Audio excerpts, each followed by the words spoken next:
Hi Lee, hope you can hear me.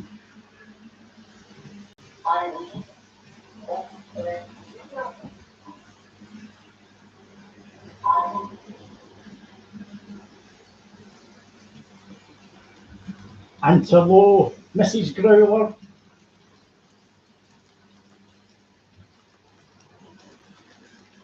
and hello, Mr. Ireland from deepest Somerset.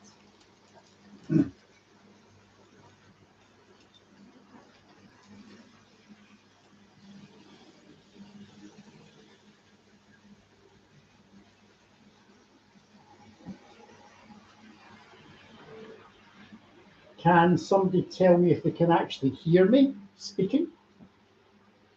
Or am I just speaking to myself and watching the chat?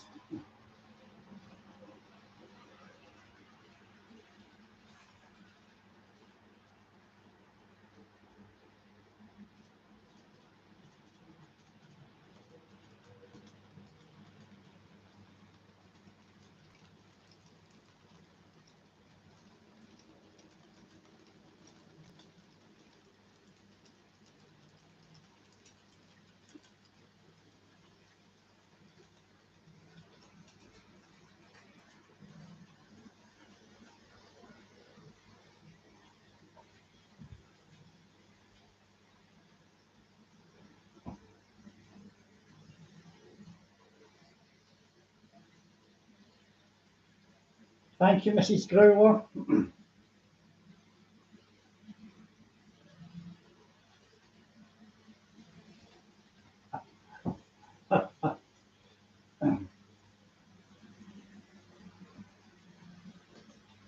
Thank you, Mark. You can hear me. Have I fixed that bump in the track? No, not yet.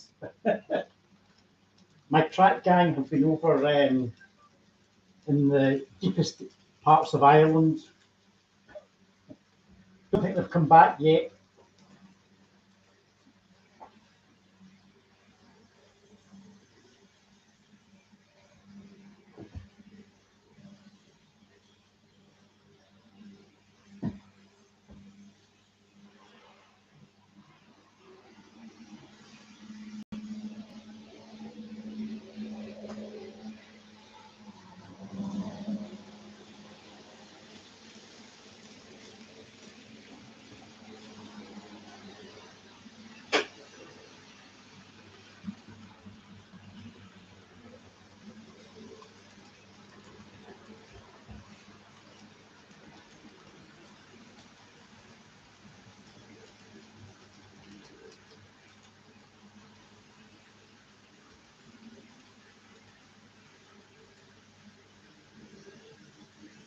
No, no, Mrs. Growler, I'm not chatting to myself. I was actually in the process of starting another train to come up one of the helixes.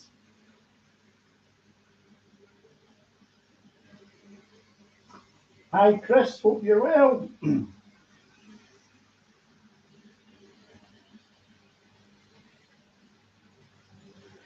This is just one of these impromptu live running sessions.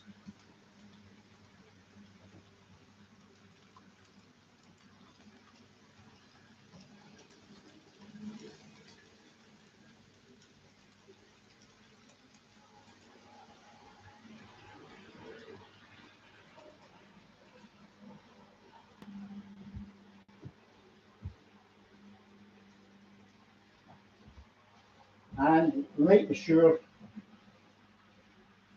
we have a locomotive that has lost its load coming up the helix. These repeater couplings as usual.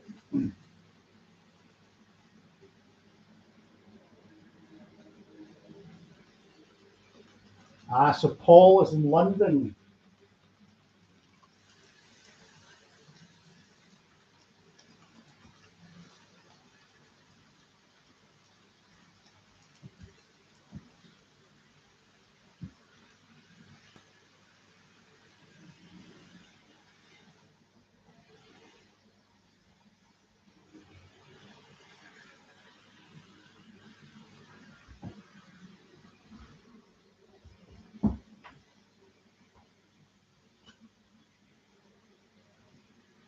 the usual.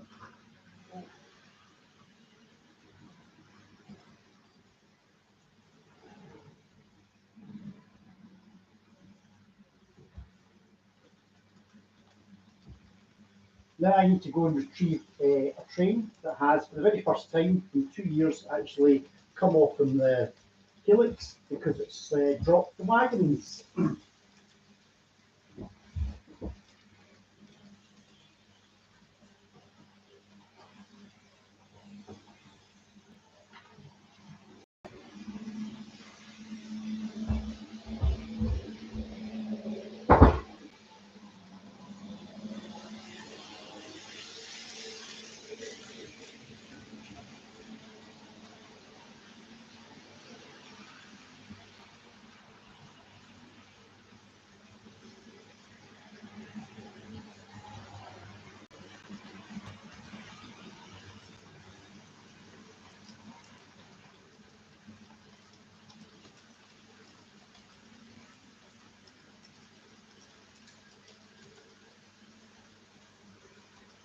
Oh dear.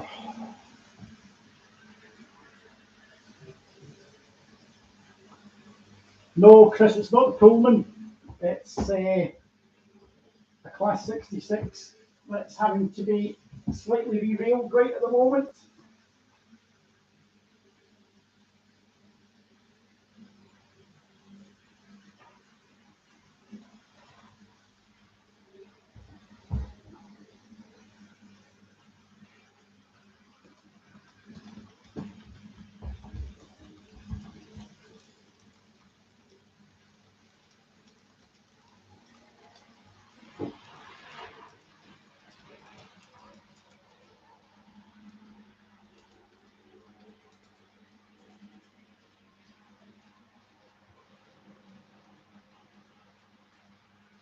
Right.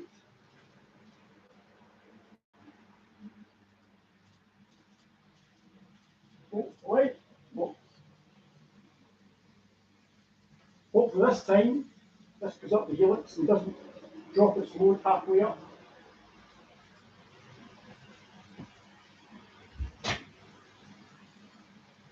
Oh,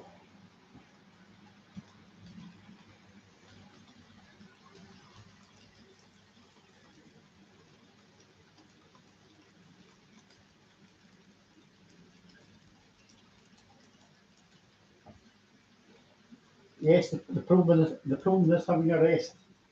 It's a long, long trip down to that end of iniquity.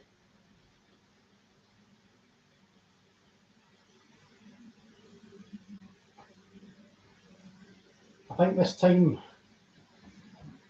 something is coming up the other helix.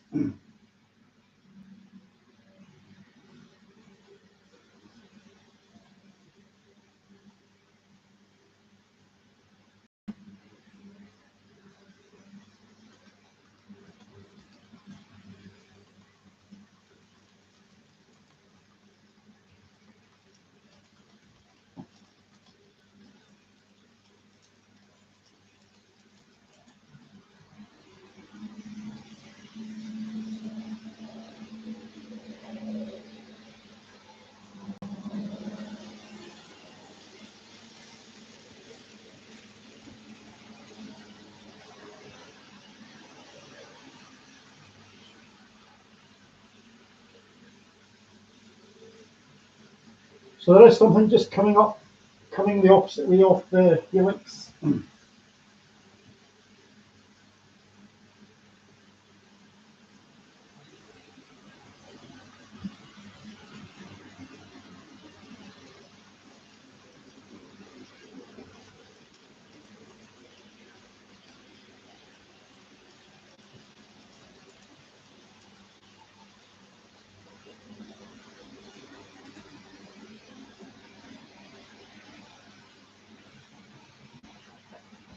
I never realised there was such a time delay in YouTube. The time I'm looking at it coming off the helix, it's out of my sight.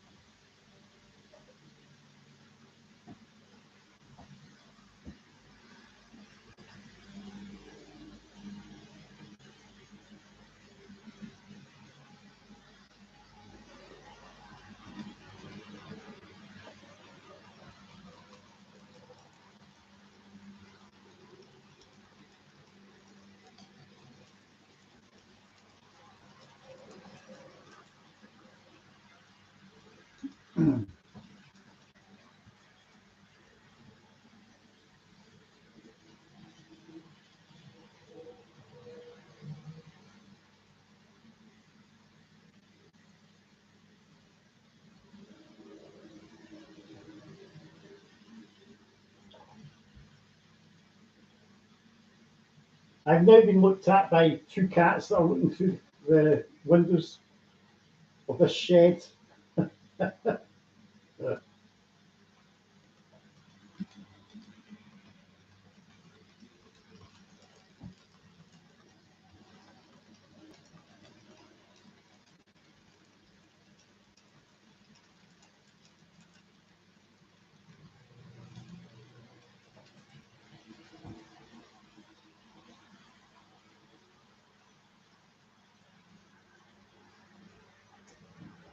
Oh, hi Anthony.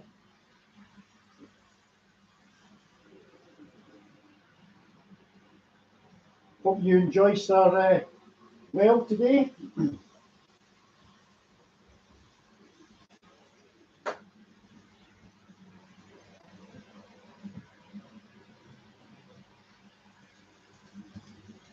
As I said earlier, this is just a impromptu live stream.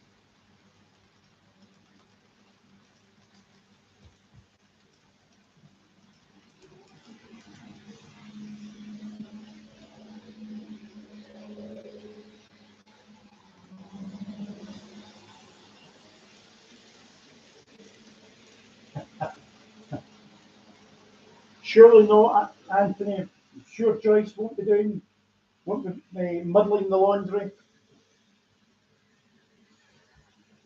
Hi Tony, hope you're well.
Hi GWR.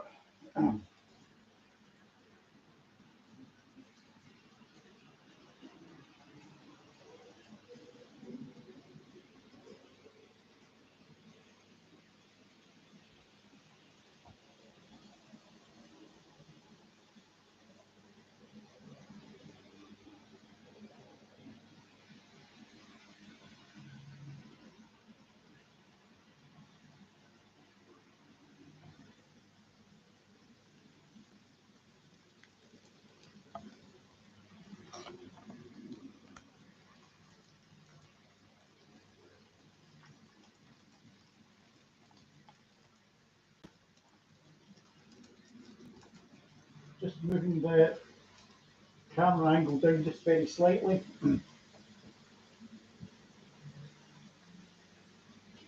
Oh, thank you. Yeah. Although Mr. Ireland will be casting his eye over every section of track here to make sure there's no bumps and lumps in it.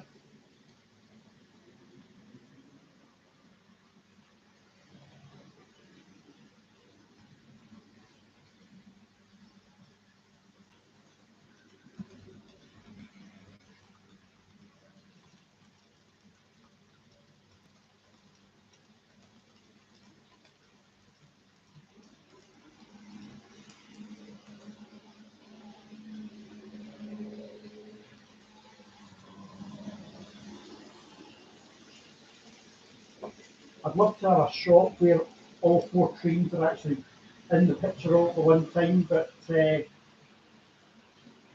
don't think that's ever to be.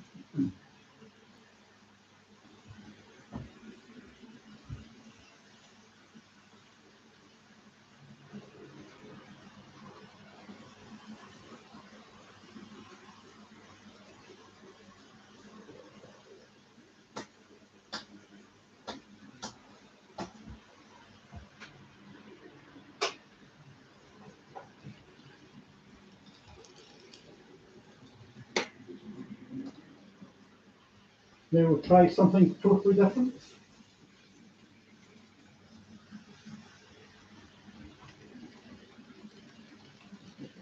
We'll bring out the ScotRail HST.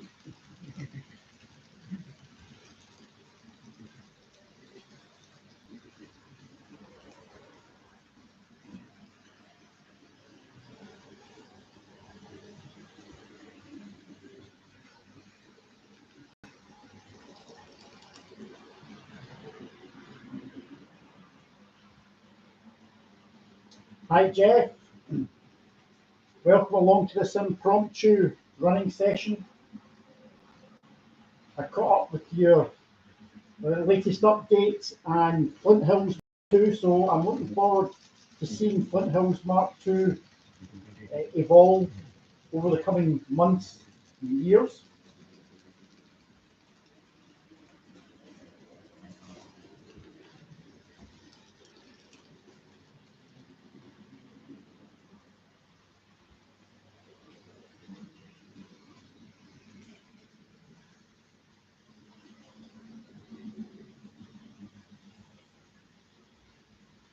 I am trying to learn not to run these trains as fast as, oh dear, we've had another slight issue on the helix. Again, these Rapido style couplings have detached half a train, so we're about to see a class 66 sandwiched in the middle of a train.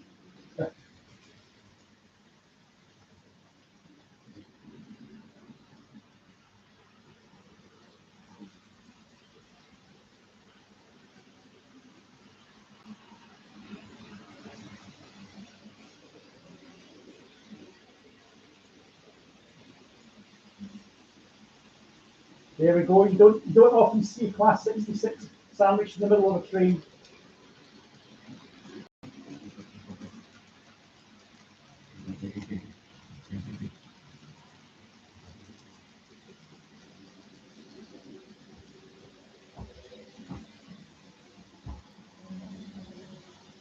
I'll let that go back down and back down into the fiddle yard, and I think I'll swap something else over. I think that's another lot of couplings that need to be changed over to magnetic couplings.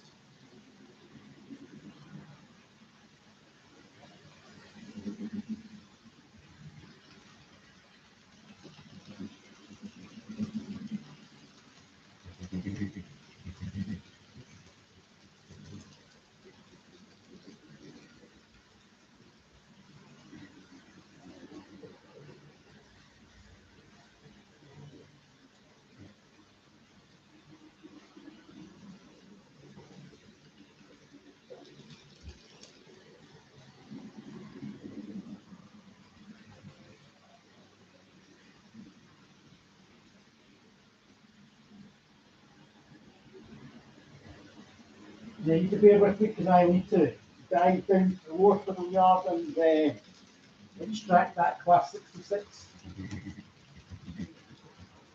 The magnetic couplings on the helix are absolutely fine. There's absolutely no issue with the magnetic couplings in the helix. They're absolutely fine, Tony. So if you're thinking of getting something like that, it wouldn't be a problem. Right, just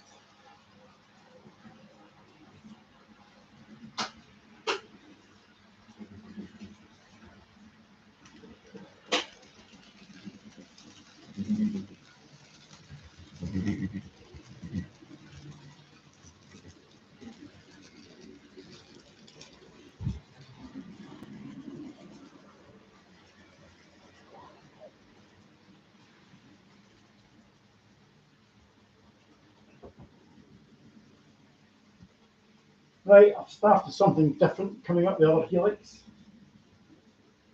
I've retired to class 66 GBRF.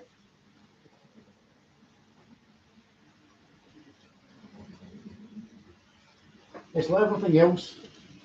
You can be out here, you can run trains, and they all absolutely behave themselves. But as soon as you put a camera or point a camera at them, they decide to play up.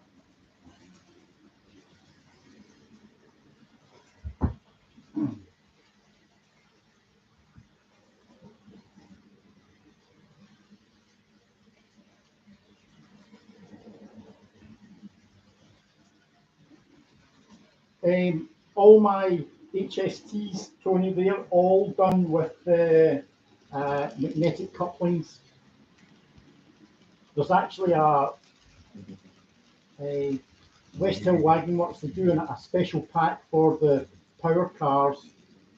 And then I think it's just the ordinary magnetic couplings for the other coaches, but they're absolutely fine. All right, Chris, thanks for dropping by.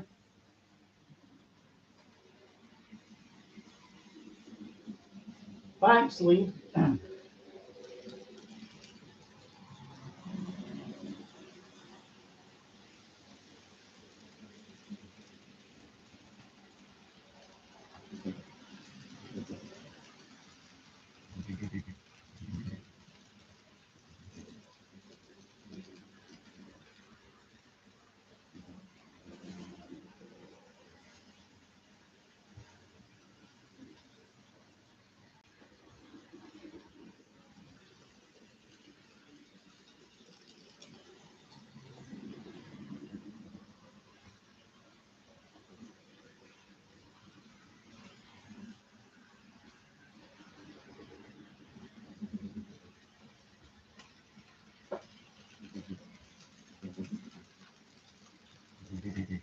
I see you're working on something just now, Lee.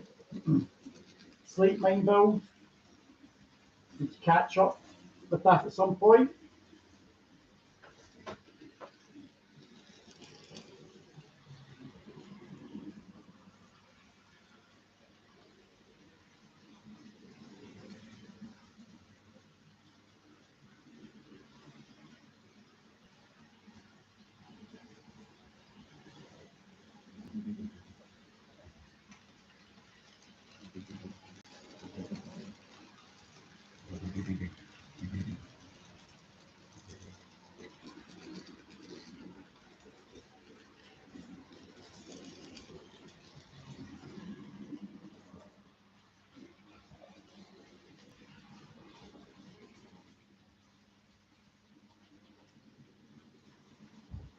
Right, let's try something else.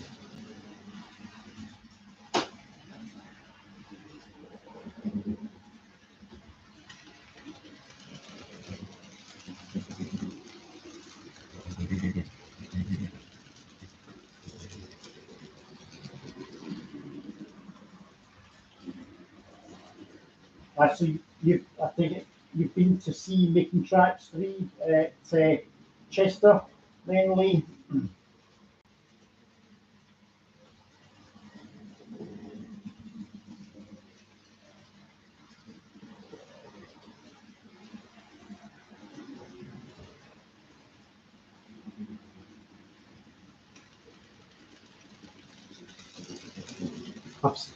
The closest I've got to it is watching the various videos that have been put up. I mean, it does look absolutely amazing. I think the attention to detail is first class.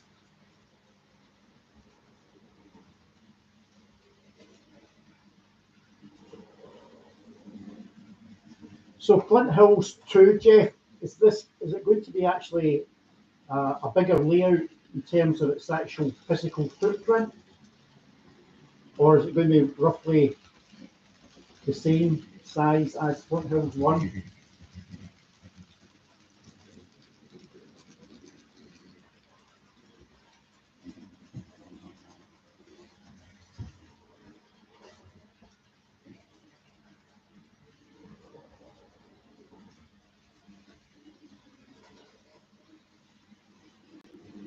Hi Gary, hope you're keeping well yourself. Yes, this is an impromptu live stream. It's been a right rotten day here in the west of Scotland. Uh, you get about 5 minutes of very, very warm sunshine. Then it goes almost pitch black, and we have had really, really heavy, heavy thundery downpours. It is to get better tomorrow. Tomorrow is a much better day. I had planned to go to St Andrews Model Railway exhibition today, but the weather all over both East Coast and the West Coast of Scotland was for heavy showery rain. So the weather is to be a lot better tomorrow. It's to be much drier, and it's to be a couple of degrees warmer. So my wife and I will set off tomorrow and go up to St Andrews Model Railway exhibition.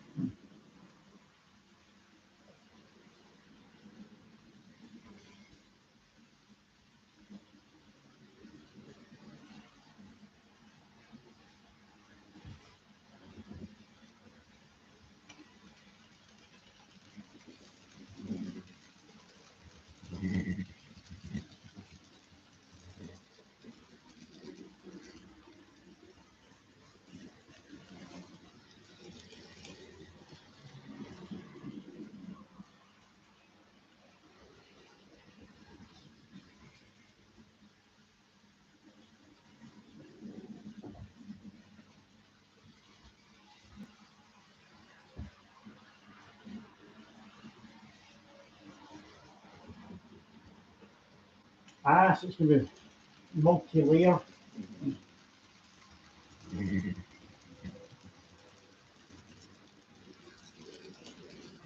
I take it you won't be putting in any helixes, Jeff, because it's your Flint Hills one is multi-layer, but there's no helix. It just runs down a very, very gentle slope to get from the station area down to the mains of the circuit of track.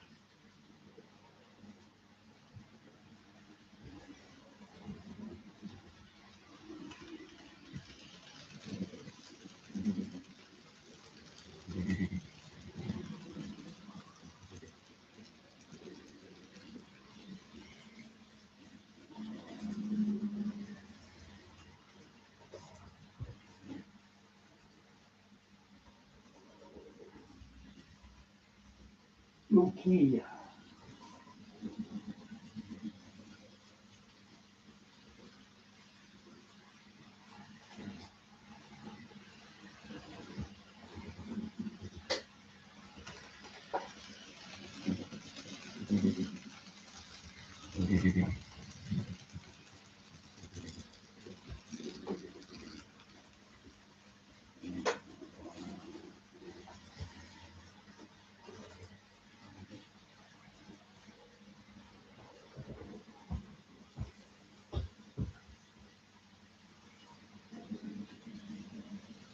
Now I'll bring out the Mark Ireland wagons just because he's here.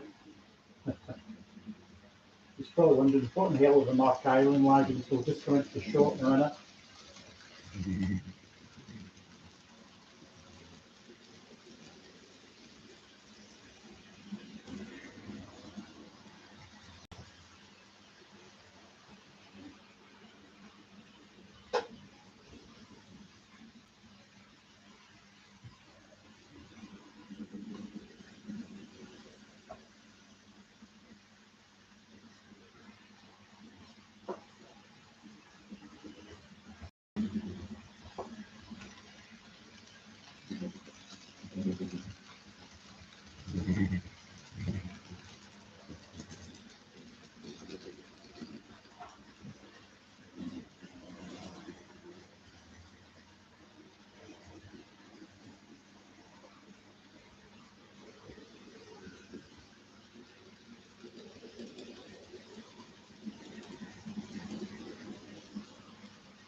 I've not actually been doing a lot to the layout Gary, I've spent a lot of the summertime actually tidying this room up.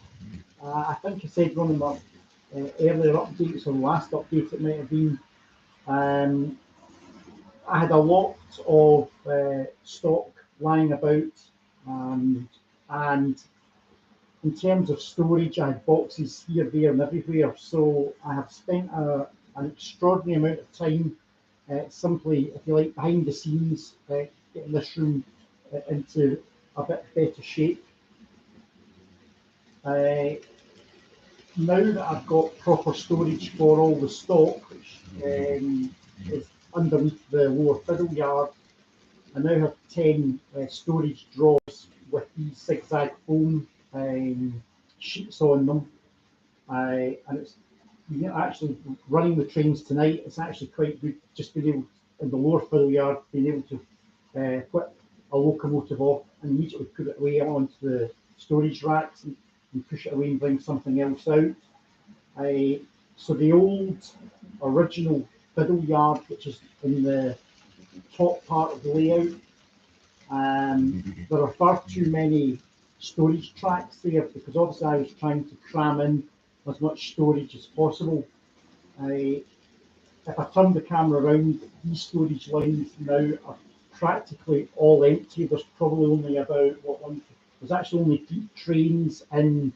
What I've got is the 11 storage loops, and I think I've got 3 actual sidings, dead end sidings. So one of the things that for future plans is to actually rationalise the top fiddle yard.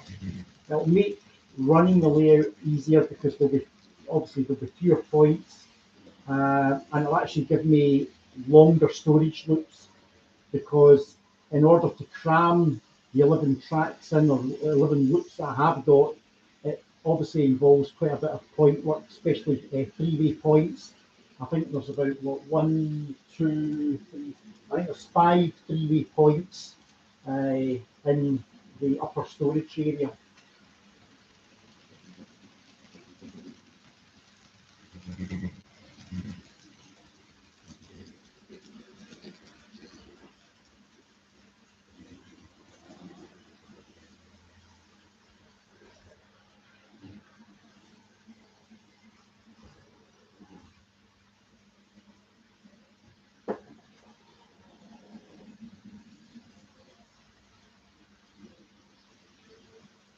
Yes, I did notice the Ewan line in Paul's video this morning.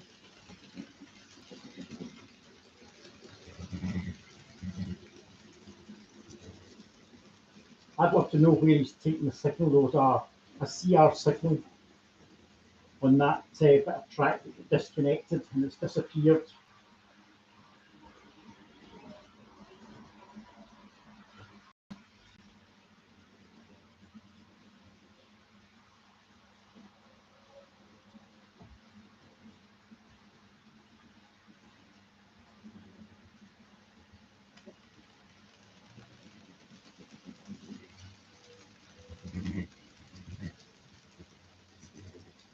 Hi, Tim.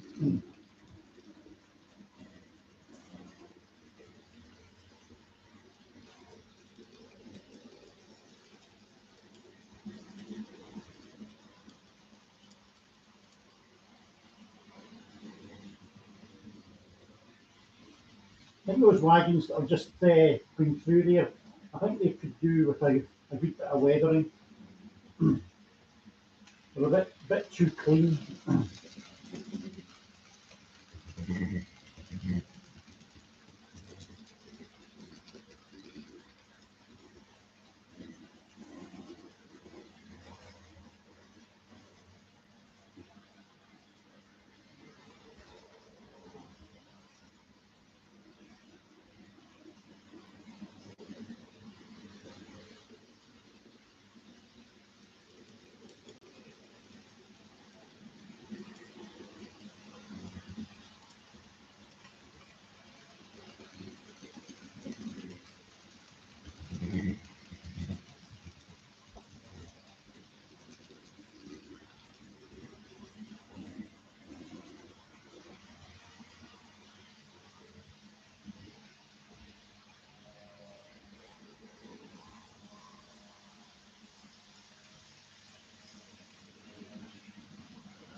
one thing with the helix is you have to make sure the train's don't, when it's going down the way that you've not got too much power, as they tend to obviously fly down the helix.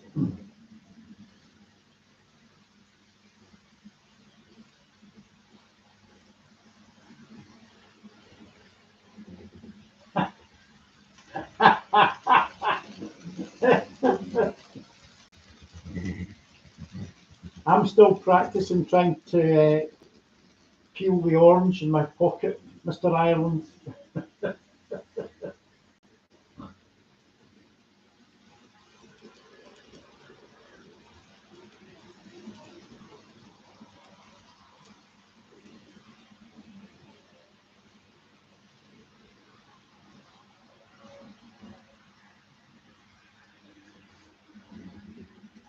Yeah, you're probably right, Tony.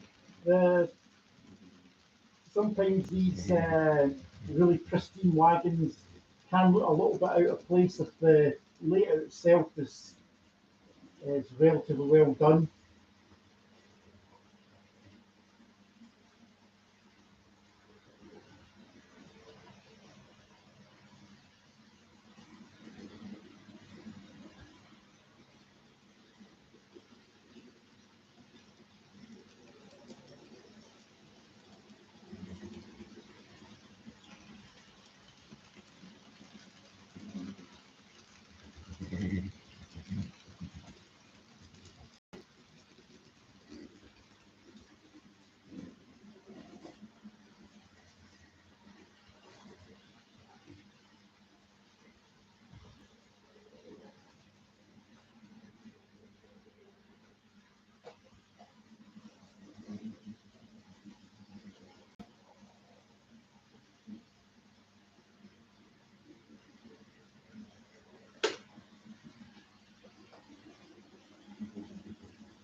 Yeah, this could be disaster here.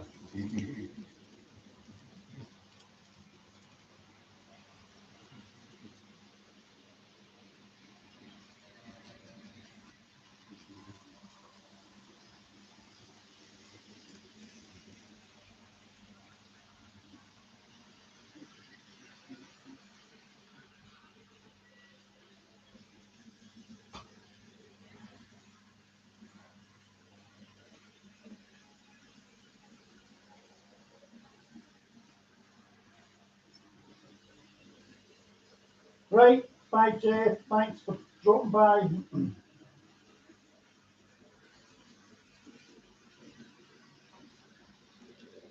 Okay,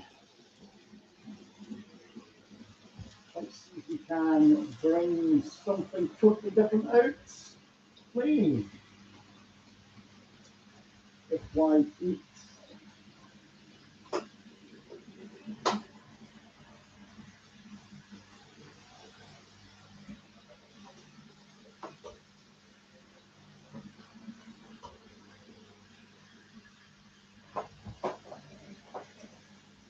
See that would happen.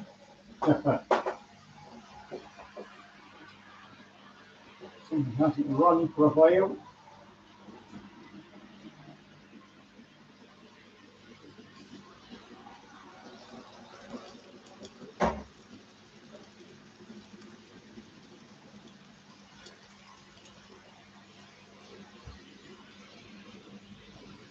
So you're starting a new layout then, Tim. And what gauge is it going to be this time? N gauge, double O gauge, HO gauge?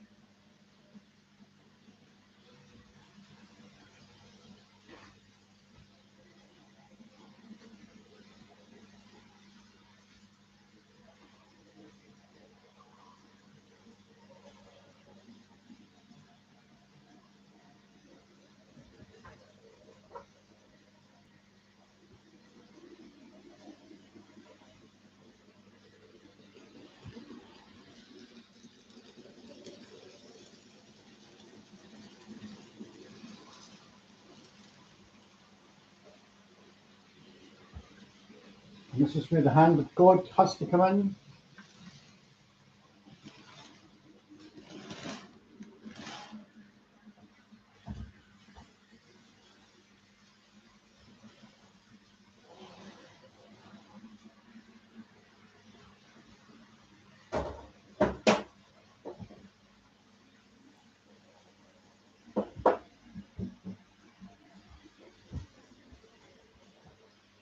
Oh, you didn't like the TT gauge. Yeah.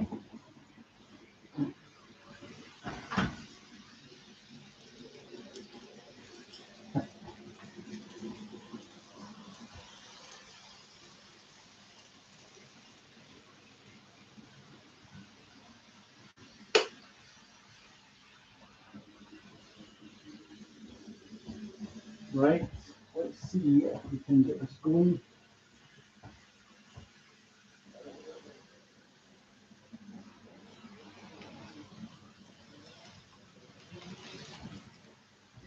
Oh, this is not one to play ball. Definitely not one to play ball.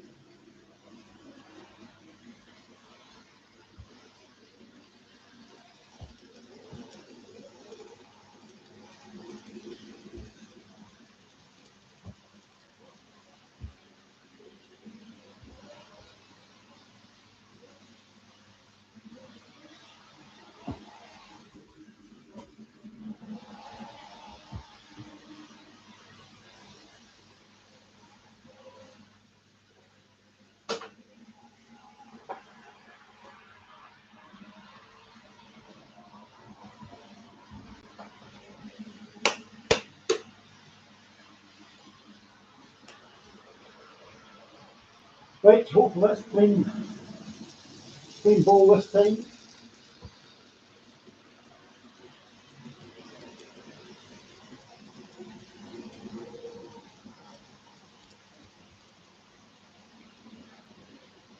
No, Mark, it's not dodgy track. It's one local that hasn't been cleaned for quite some time.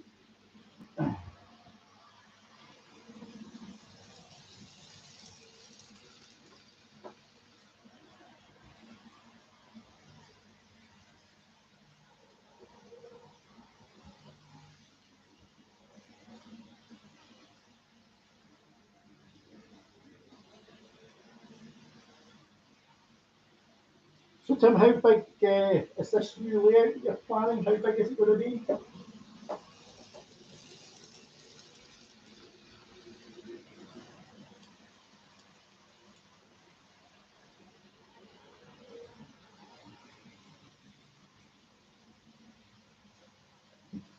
Hi, Langdon. Hi from Brittany. Power of internet gets over to France.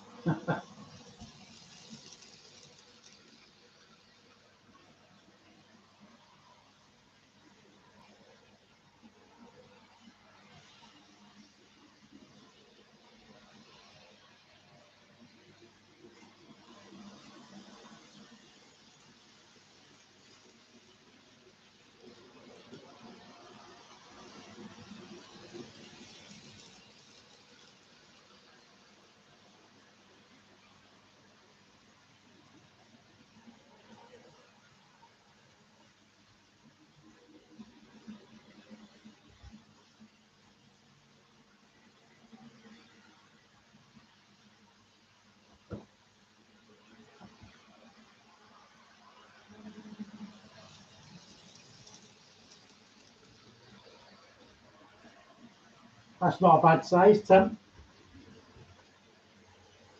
Not a bad size at all.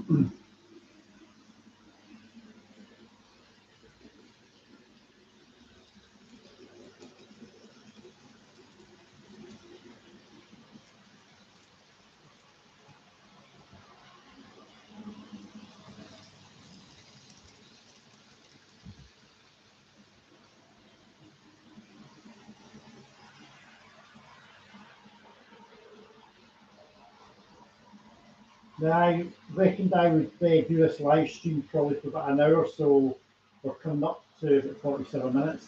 Hi, Andy. Many thanks for joining.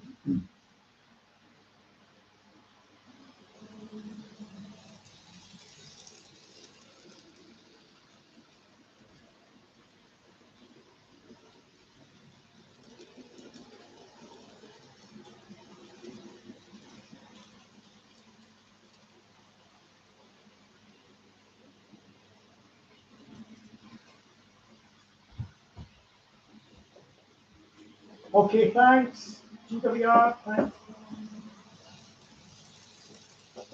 Bye, Mark. Yes, it's time for your bed. Speak to you later, Mark. Thanks for dropping by.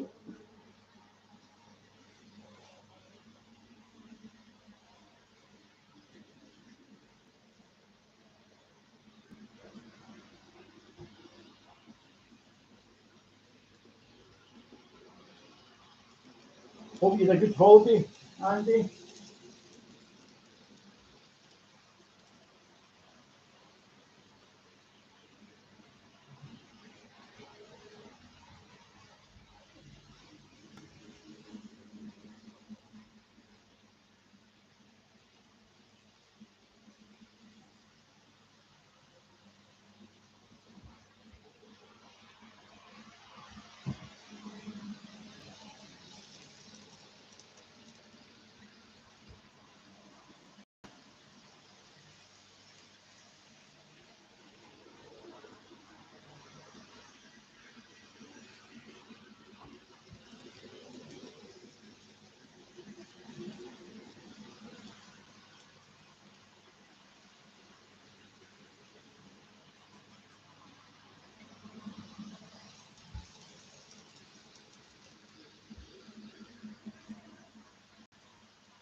Hi, John. Thanks for joining us. How's Dinting Station getting on?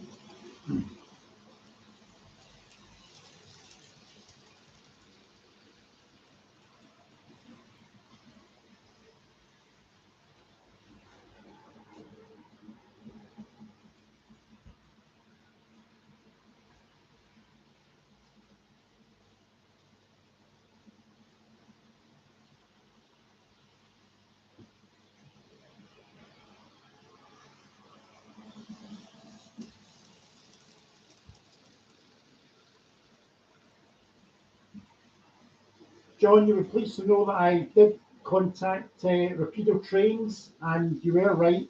They were exceptionally helpful.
Yes, John, it is largely sorted.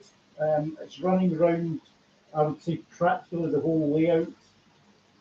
It will actually come into view in about 20 seconds' time.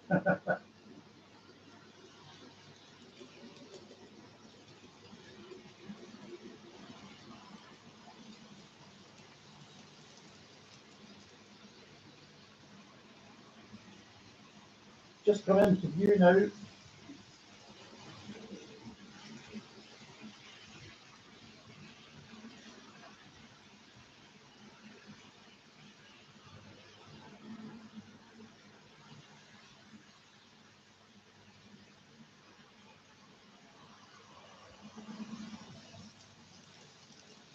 I'll come around a few times. That's it. Just actually first time. That's its first outing for tonight. So I'll let it run round a number of times. But it's on the helixes, so it takes about 3.5 minutes before it reappears.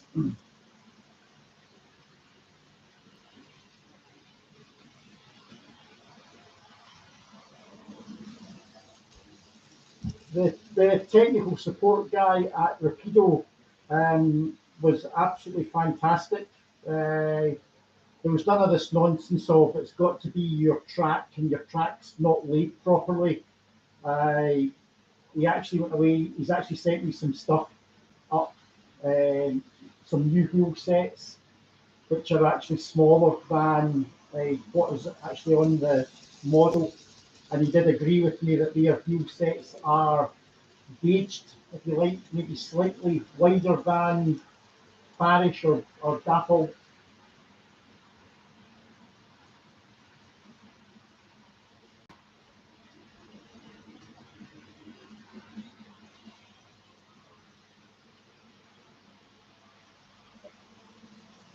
The Pendoliner's actually just passed me down the lower fiddle yard, so it's just about to make its way up the other fiddle yard.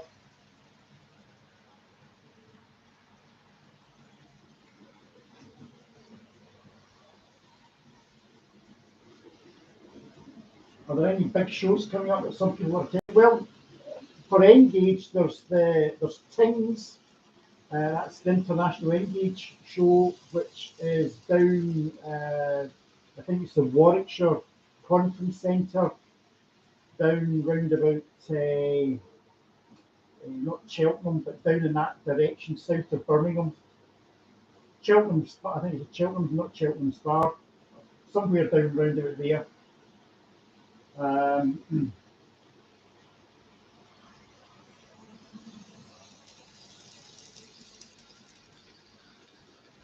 There's obviously Warley, which I'm hoping to get to this year.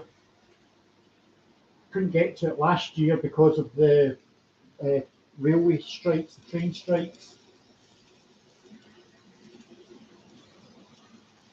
That's right, Leamington Spa. I knew it was something Spa.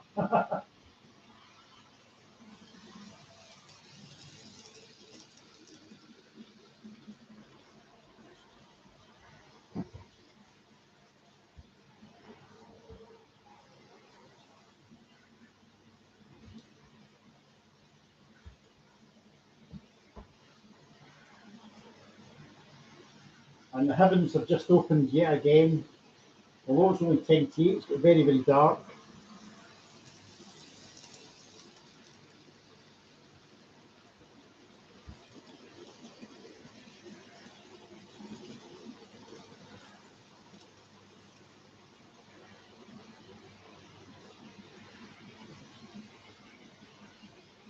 The Pendolino is just about to come into view again, John.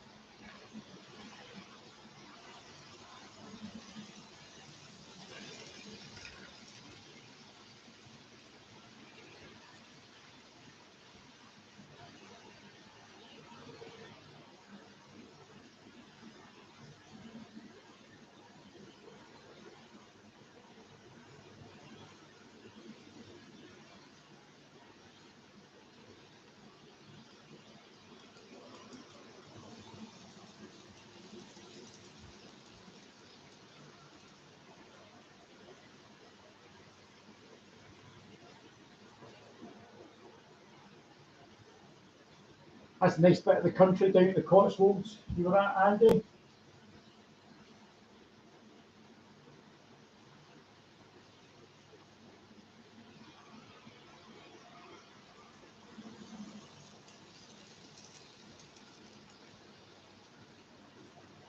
must be more difficult for you, Tim, to get to shows, given obviously you live in the Isle of Wight.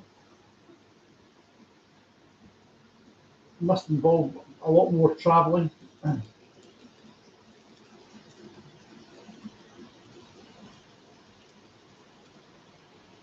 I it can actually come across onto the original circuit, John.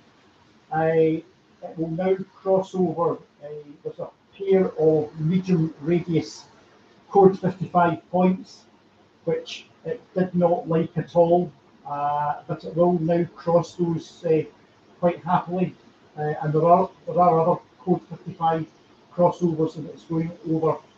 The strange thing is, it actually, before any fuel sets get changed, it actually likes curve points.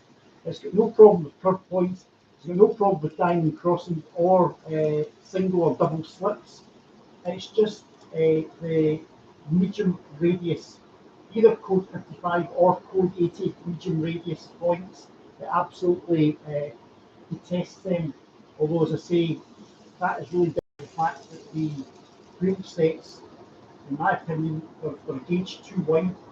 So obviously, bringing the gauge in, I'm only talking about hundreds of thousands of millimeters. That brings that in, and the train works absolutely fine. Because mechanically, there's nothing wrong with the train. I don't know if you can hear that, but there is an absolute downpour. It is pouring wet.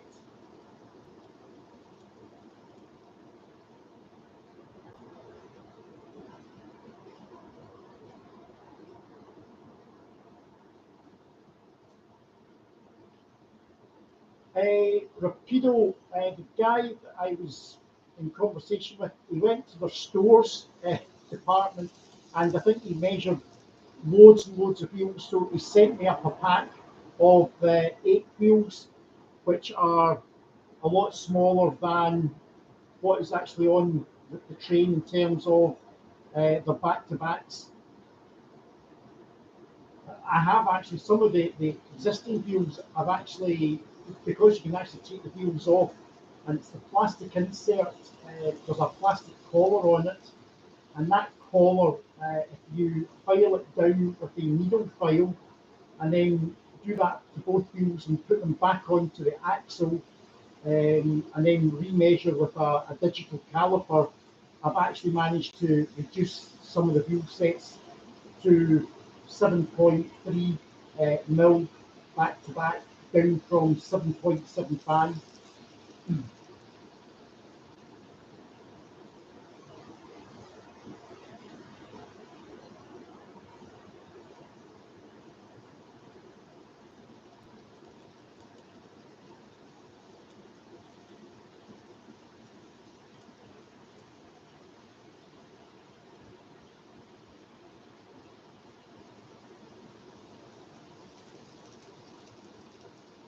This is a real downpour we're having right now.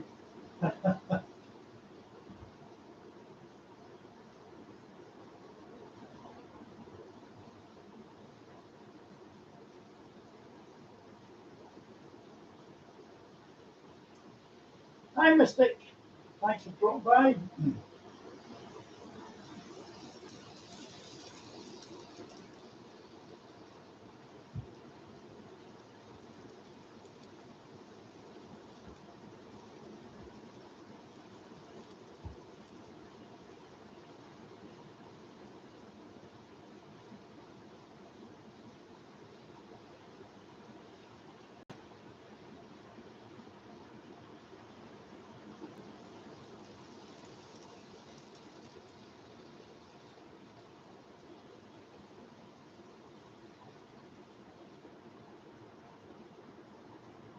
Thanks, Mystic.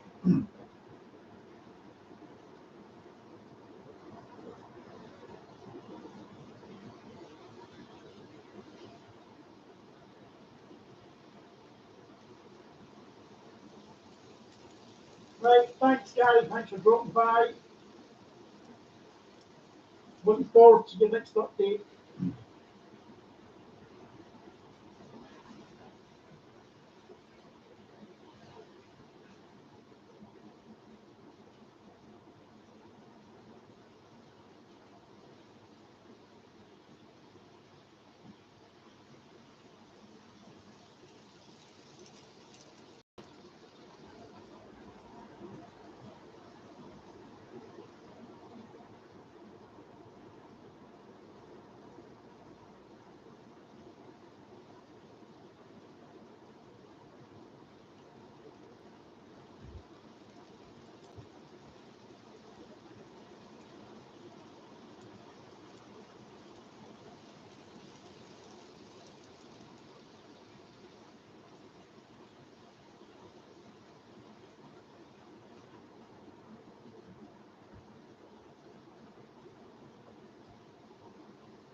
Hi, Kyle. Thanks for dropping by.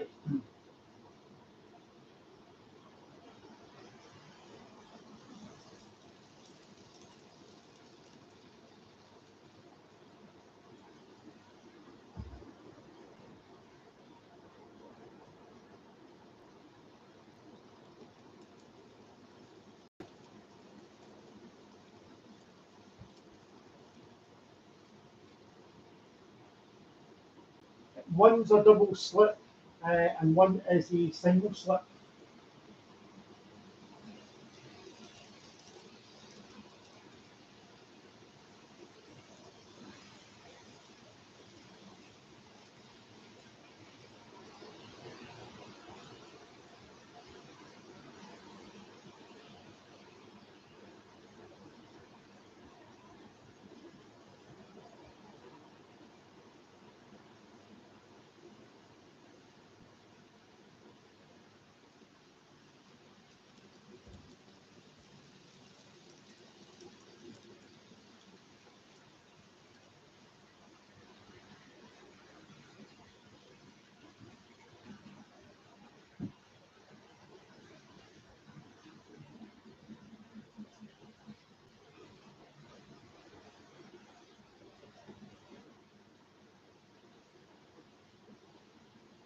Okay, guys, I said I would probably come on for about an hour, and I've actually been streaming here for just over the hour.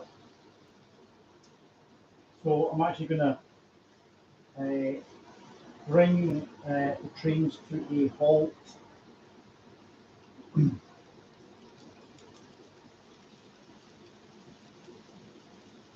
try and bring some stuff back into this upper fiddle yard.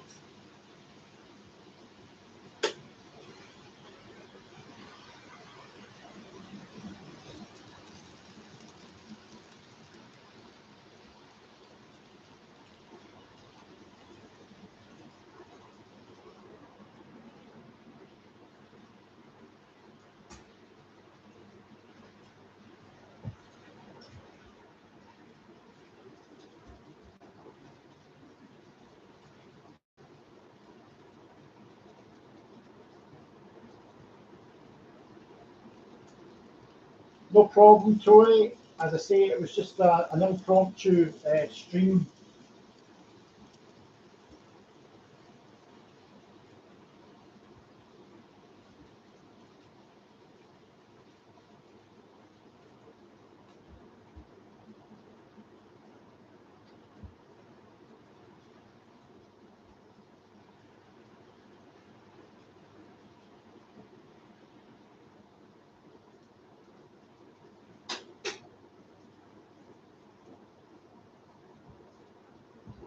Slowly but surely, we're bringing everything to a halt.